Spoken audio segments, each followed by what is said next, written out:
ஒரு பெரிய ஆறு, அது பக்கத்தில் ஒரு பெரிய மரம். அங்கே ஒரு முதலையும் குரங்கும் நண்பர்களாக இருந்தாங்க.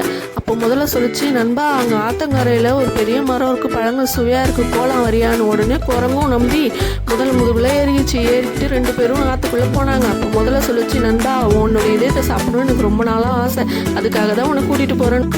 உடனே குரங்கு சொல்லிச்சு, அடடா இது முன்னாடியே நீ சொல்லியிருந்தா என்னோட இதயத்தை எடுத்துகிட்டு வந்திருப்பேனே, நான் இந்த மரத்துலேயே மாட்டி வச்சுட்டு வந்துட்டேன், என்னோட இதயத்தை திருப்பி கூட்டிகிட்டு போறியா, நான் எடுத்து தரேன்னு சொல்லி. உடனே முதலையும் வா சீக்கிரம் போகலான்னு சொல்லி திருப்பி மரத்துக்கிட்ட கூட்டிகிட்டு போச்சு. கூட்டிகிட்டு போனோடனே அடுத்த செகண்டு குரங்கு மரத்தில் தாவிட்டு, என் முட்டாள் முதலை, யாராவது இதயம் இல்லாமல் வாழ முடியுமா, என்னுடைய இதயத்தை கழட்டி வச்சிட்டேன்னு சொன்னதை நம்பி என்னை கூப்பிட்டு வந்து விட்டுட்டேன், இனிமேல் நீயும் வேணாம் உன் சகமாசமும் வேணாம் போடான்னு சொல்லிட்டு குரங்கு எஸ்கேப் ஆகி அங்கேருந்து ஓடி போயிடுச்சு. சரி இந்த மாதிரி இன்ட்ரெஸ்டிங்கான ஸ்டோரிஸ் வேணும்னா லைக் அண்ட் சப்ஸ்கிரைப் பண்ணுங்கள். தேங்க்யூ. ஒரு ஊரில் ஒரு சலவைக்காரர் இருந்தார். அவருக்கு ஒரு கழுதையும் இருந்துச்சு. அந்த கழுதைக்கு போதிய உணவு அவரால் கொடுக்க முடியல. அதனால் ஒரு நாள் செத்து போன புலியோட தோலை எடுத்துகிட்டு வந்து அந்த கழுதை மேலே போட்டு விட்டார். தினமும் இரவில் அது வயல்களில் மேயவும் விட்டார்.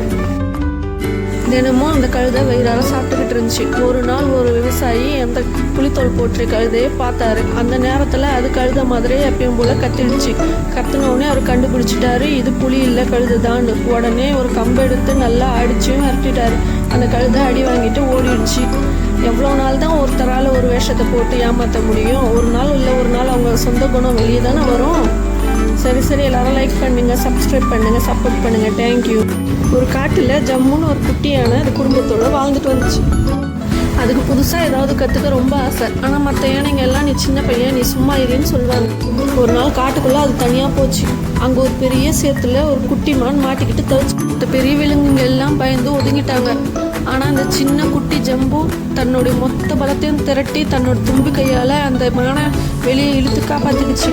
உடனே எல்லாருக்கும் ஒரே சந்தோஷம், ஒரே ஆடல் பாடல் தான். உடனே ஜம்புக்கு எல்லாரும் கிளாப் பண்ணி எல்லாரும் பாராட்டினாங்க. ஜம்புவும் மான்குட்டியும் ஒரே குஷியாக இருக்காங்க. ஒருத்தவங்களோட பலம்ன்றது அவங்க சைஸ்லேயும் வயசுலேயும் இல்லை, அவங்க தன்னம்பிக்கையிலையும் தைரியத்துலேயும் தான் இருக்குது.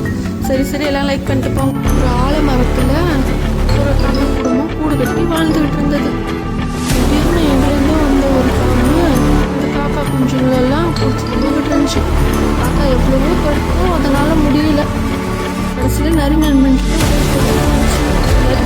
கவலைப்படாத நண்பா, உனக்கு நாங்கள் ஒரு யோசனை சொல்கிறேன்னு சொல்லி ஒரு யோசனை சொல்லிச்சு.